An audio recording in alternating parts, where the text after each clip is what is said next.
berdasarkan hadis Nabi dari Sayyidina Ibnu Abbas yang juga keponakannya Rasulullah. Jadi malaikat Jibril itu ngimamin 2 kali ngajarin Nabi sholat.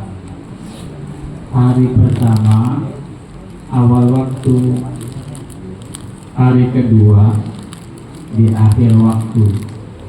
Kalau kita mau gambarin Zuhur jam 12, jam 12:05 udah sholat.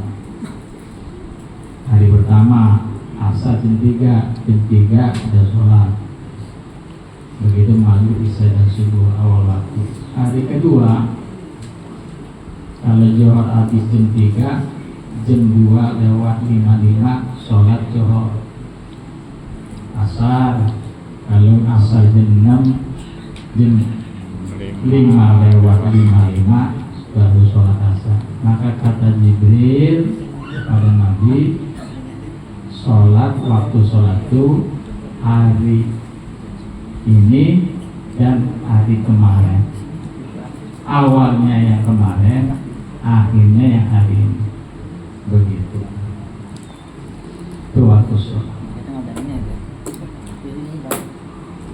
Ada permulaan zuhur, permulaan asar,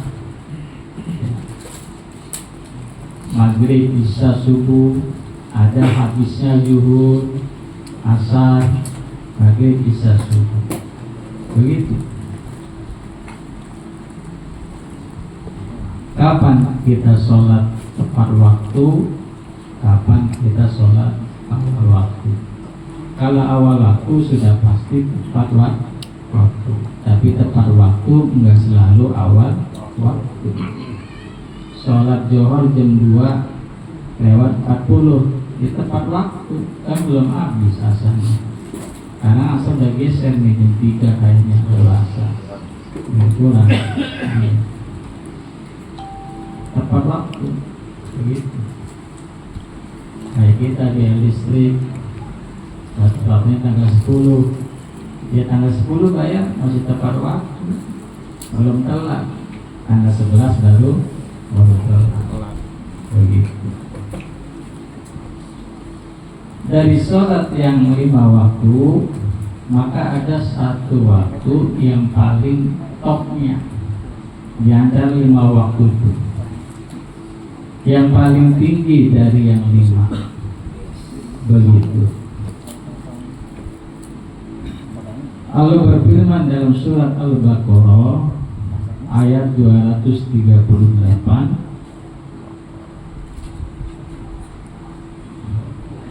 hafizu ala sholawati wassalatil wusta wa qumu lillahi qanitin. Kata Allah, jagalah sholat-sholat yang 5 waktu.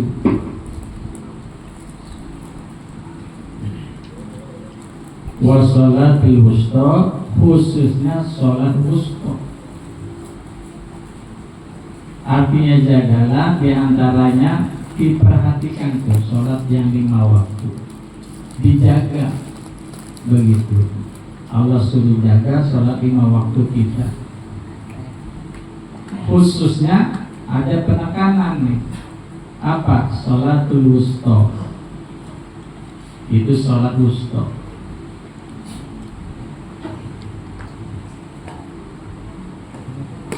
Diperhatikan waktu masuknya, waktunya habisnya. Begitu. Itu diantara makna al-muhafadzah ala sholat. Meski di luar itu masih banyak makna-makna yang lain daripada ayat 238 Al-Baqarah. Ketika Allah menyatakan hafizu ala sholawati wassolatil wusta, apa itu? Mahiyatu sholatul wusta. Apa sih sholatul wusta itu? Maka dalam kitab dikatakan wal aslu sholatul wusta. Sholat wusta itu adalah sholat asar. Jadi di kita disuruh jaga sholat 5 waktu, ada juga khususnya sholat wusta, itu sholat asar. Yang dimaksud daripada sholat wusta asar. Jadi tengah-tengahnya subuh, zuhur, maghrib, isya, tengahnya sholat asar. Sholat asar ini paling tingginya sholat. Kenapa? Karena tadi ayat Quran sholatul wusta. Meski ada yang berpendapat sholat wusta itu subuh, begitu. Tapi yang sahih hadisnya yang utama sholat asar. Lisihatil hadis itu, karena ada hadis yang sahih yang menerangkan langsung bahwa yang dimaksud sholatul wusta pada surat Al-Baqarah tadi ayat 238 itu adalah sholat asar. Begitu. Jadi asar itu paling tingginya sholat. Kata Bang Agus bukan isya, entar ada nih bahasanya masuk. Tapi kayaknya minggu depan ya. Kalau saya masuk malam hari ini juga, terus saya dikongkan ngaji malam banget pulangnya.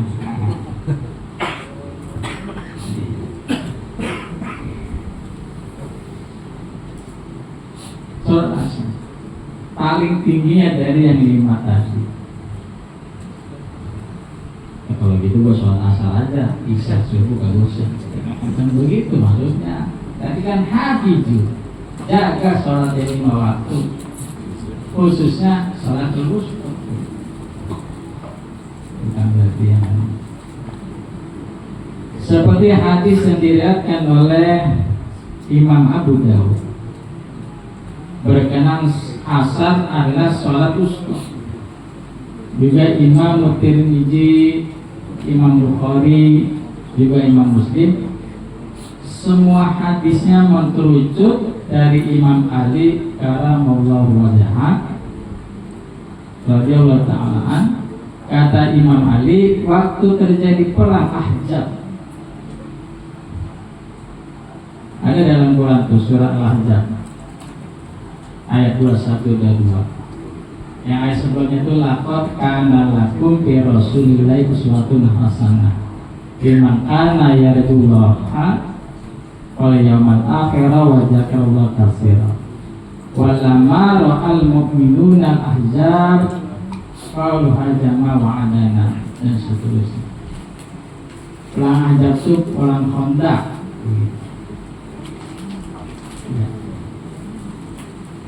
Ketika perang Ahzab itu sekutu, apa itu sekutu?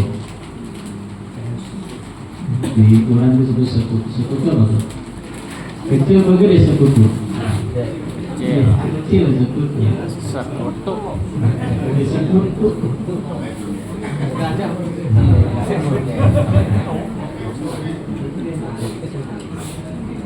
Sekutu maksudnya sekongkol. Kalau kata bocah main malu sekongkol lu matain gua juga.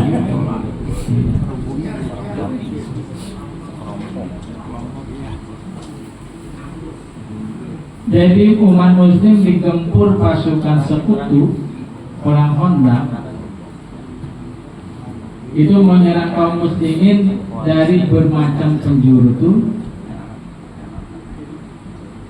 Jadi waktu perang Ahzab itu waktunya hampir saja perangnya waktu asar. Begitu. Menjelang asar digempur. Begitu. Kaum muslimin. Sampai kata baginda Nabi ngeluh, mengomentari perilaku non muslim ini yang mau gempur kaum muslimin. Kata Nabi, habbasuna an sholatil wusta sholatil asri mala Allahu buyutahum wa kuburahum nar. Kata Nabi, payah Ini mereka ini pasukan sekutu orang kafir nih. Dia nahan ngalang-ngalangin kita nih buat ngerjain sholat usra. Mau sholat usra jadi kagak bisa.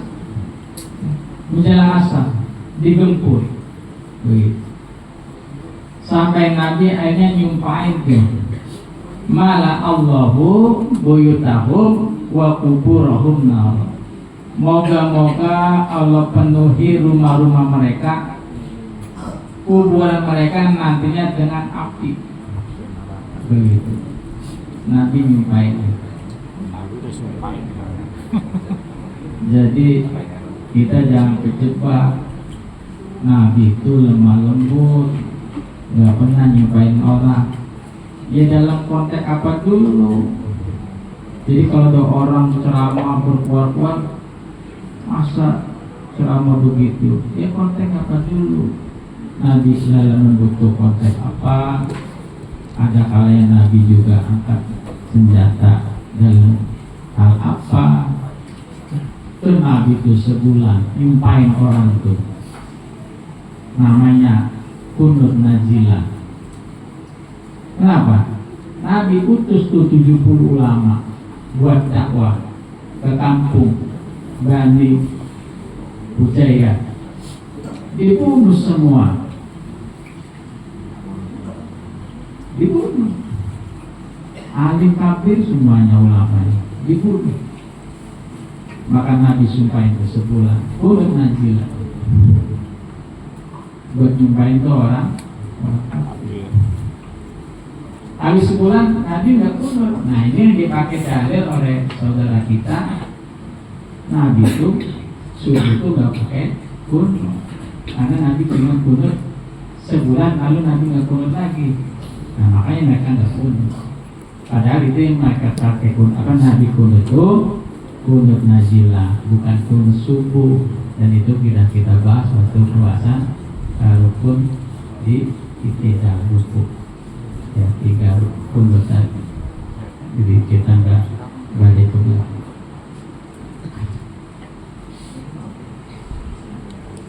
Kenapa Nabi doa begitu? Karena mereka halang-halang kita untuk ibadah. Karena mau sholat sulit. Nabi nyatakan habasu an sholatil wusta sholatil asri. Begitu. Maka dalam kitab itu Fathul Muin dikatakan wal aslu dia sholatul wusta. Jadi sholat wusta itu apa sih? Sholatul asri, sholat asar. Begitu.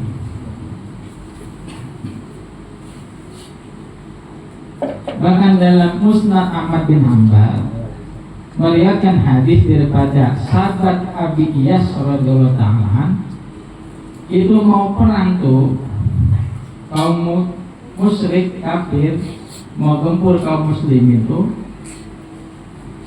dia bilang begini sama teman-temannya,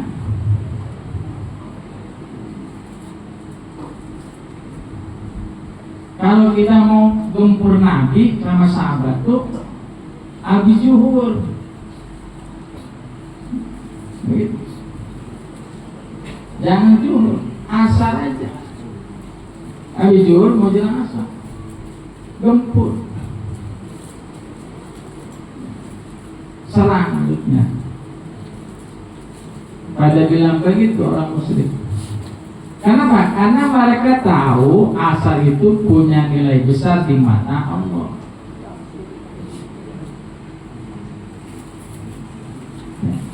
Jadi kalau mereka mau gempur itu waktu asar.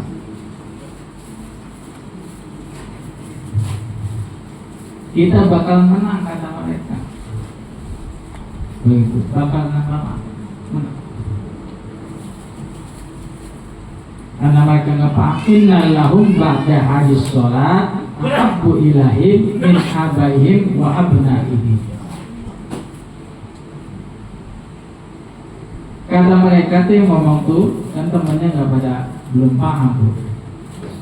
Yang ngomong Muhammad itu sahabat dan sahabatnya sesudah sholat zuhur ini dia ada sholat yang luar biasa ditemani oleh mereka ketimbang bapaknya anaknya, begitu. Kehilangan anak bapak biasa, tapi kehilangan sholat asar ya sungguh tidak kerugian besar begitu.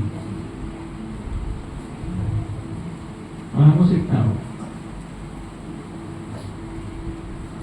Jadi orang musyrik aja udah tahu populer bagi mereka bahwa sholat asar ada sholat yang paling punya nilai tinggi dibanding sholat-sholat yang 4 waktu tadi. Begitu. Maka orang musyrik itu perang kontak carinya waktu asar. Begitu. Sampai-sampai dalam hadis diriwayatkan Imam Bukhari dan Muslim daripada sahabat Abdullah bin Umar bin Khattab radhiyallahu ta'ala. Qala Rasulullah sallallahu alaihi wasallam alladzi tafutuhu sholatul asri faka'annama utira ahlahu wa malahu.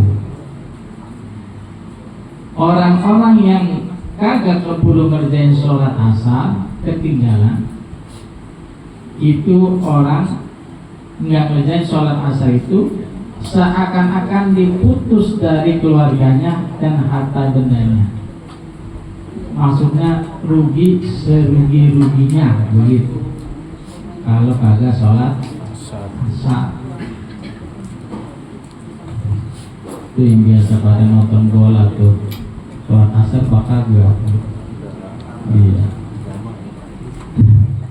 Nonton bola di jamaah, gimana ceritanya? Maka Imam Syafi'i itu. Dia malah di GBK begitu.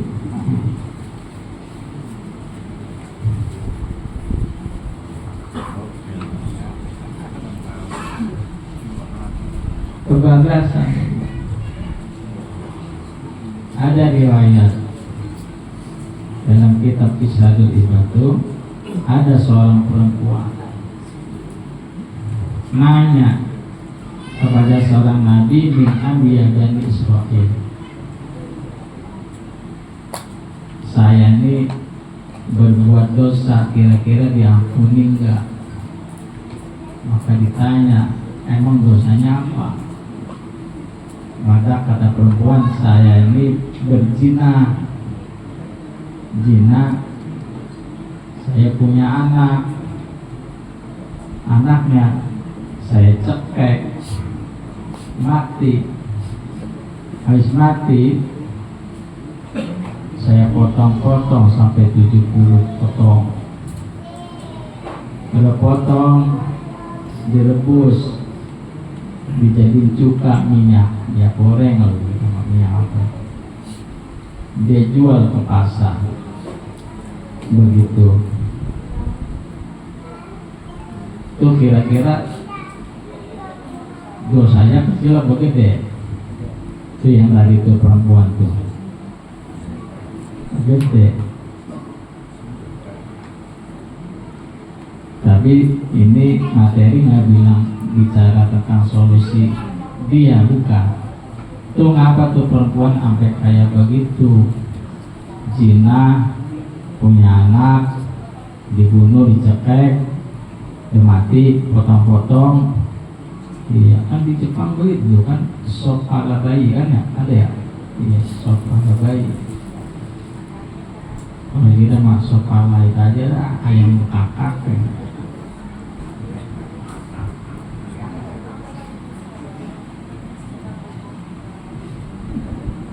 Apa penyebabnya? Penyebabnya tuh karena ninggalin sholat asar. Begitu, ulang tulis. Jadi asar itu sholatul wusta. Karena sholat 5 waktu ini tidak sama di mata Allah tuh nilainya. Kalaulah sama, maka nggak bakalan Allah berfirman tuh hafizu ala sholatil wassolatil wusta. Nggak mungkin Allah firman begitu. Karena 5 waktu ini ada nilai yang berbeda, maka Allah firmankan begitu. Jaga itu sholat dan sholatul wusta. Jadi jaga sholat, maksudnya sholat 5 waktu dan sholat wusta khususnya begitu. Ini berkenaan sholat wusta. Jadi sholat 5 waktu ini berkelas nilainya di mata Allah. Begitu, berkelas. Kayak sholat sunnah aja ada kelasnya. Paling tinggi sholat witir. Kenapa witir? Karena ada ulama yang wajibin, Abu Hanifah. Jadi dia mah sholat wajib tuh 6 waktu. Zuhur, asar, maghrib, isya, subuh, sholat witir. Enggak sholat witir, dosa. Nah, Abu Hanifah mazhab Hanafi. Maka sholat sunnah paling tinggi itu sholat witir. Kedua sholat sunnah rawatib. Yang ketiga saya lupa, yang keempat sholat duha. Begitu. Rawatib dan tinggal. Ini mah sunnah muakkad apa? Baru makan. Maka orang sufi itu nggak pakai muakkad, baru makan. Muakkad semuanya kalau orang sufi mah. Begitu. Kita milih baru muakkadnya, muakkad juga ditinggal gimana? Boleh segala. Begitu saja.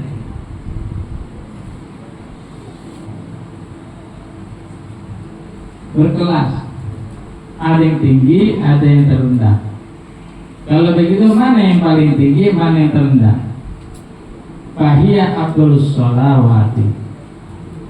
Sholat asar itu paling tingginya sholat di mata Allah. Ganjaran sholat berjamaah saja yang paling gede itu sholat asar. Maka kalau asar itu sedikit, sedikit hanya sama maghrib banyakkan mana?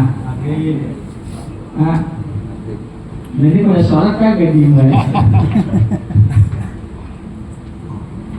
Maghrib. Maka asal ini dikit. Dan kita ogah manggul-manggul yang berat-berat. Karena sholat asar ini paling gede ganjarannya, takut pinggangnya pada sakit kalau minggul ganjarannya. Begitu. Orang nggak minggul aja udah encok mulu ya. Nah muda encok mulu ya. Kalau kayak Mulyadi mau aja encok mulu. Ini anak muda dulu encok mulu. Minumnya extra jos mulu. Sama air putih oga.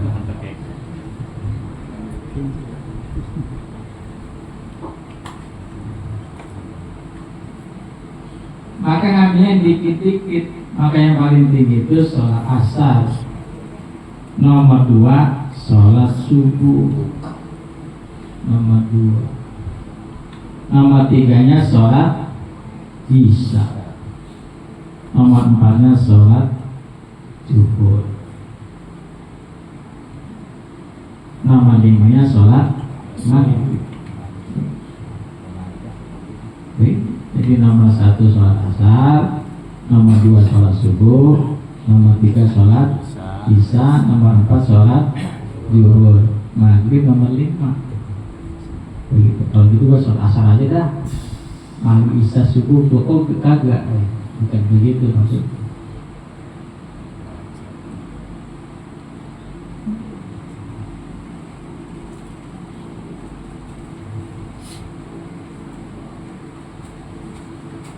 Itulah yang demikian dijelaskan oleh Imam Ibnu Hajar Al-Haytami, mengambil dari berbagai dalil-dalil yang sahih yang lengkap. Asar nomor 1, subuh nomor 2, isya nomor 3, zuhur nomor 4, maghrib nomor 5. Begitu. Jadi berkelas sholat 5 waktu. paling kecilnya berjamaah maghrib. Maka orang yang paling banyak itu paling ramai di masjid dan musola ya sholat maghrib.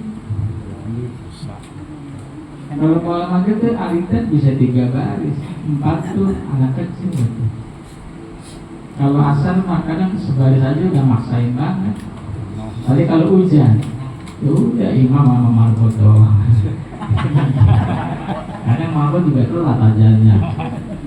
Pernah ada marbotnya, saya datang, dia orang komat-komat, dia udah sholat.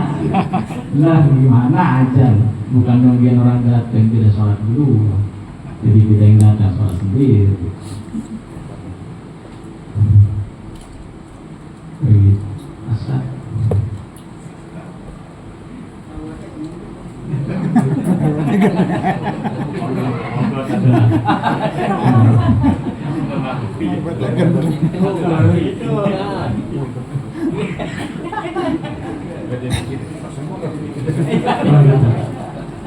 Ini mabuknya ono. Kesinggung nih mabuk.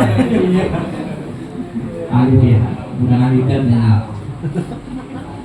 Marbot kampung ono ujung gerung. Dulu kan kita kalau Jawa ujung gerung kan, ujung gerung. Tahu di mana itu? Apa yang kita ngomong kampung kita sih apa?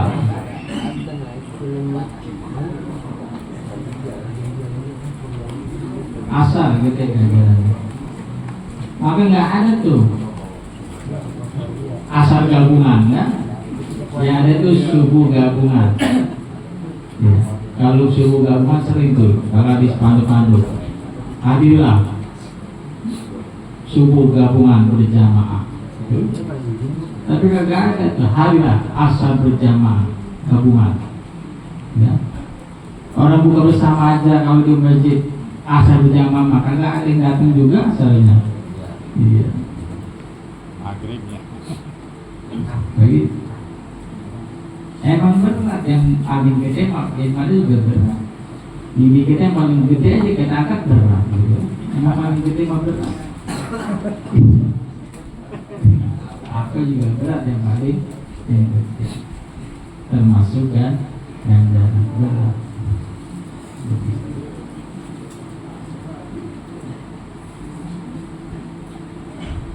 Tapi jangan habis ngaji besok maghrib pada sepi, bukan gitu ya. Ya asalnya malam begitu maksudnya. Misalnya lagi kita jelasin. Ya. Terus ngapain tuh ulama gembor-gemborin subuh, isya, kalau asar mah enggak. Iya. Tadi baru awal saya udah ngomong gitu bukannya subuh. Nah, bicara subuh kayaknya minggu depan ya. Udah jam 10 kalau saya habisin materinya takutnya malam mandi itu nasi uduk udah jadi kedinginan kasihan ya. Ya masuk angin tuh ada yang ngerokin begitu. Jadi sholatul wusta itu berdasarkan hadis-hadis yang sahih, hadis-hadis yang daripada diriwayatkan oleh Imam Bukhari dan Ibnu Abbas adalah sholatul asar. Walaupun ada pendapat lain adalah sholatul subhi. Ya, begitu. Ya sampai sini mungkin ada yang ditanyakan silakan.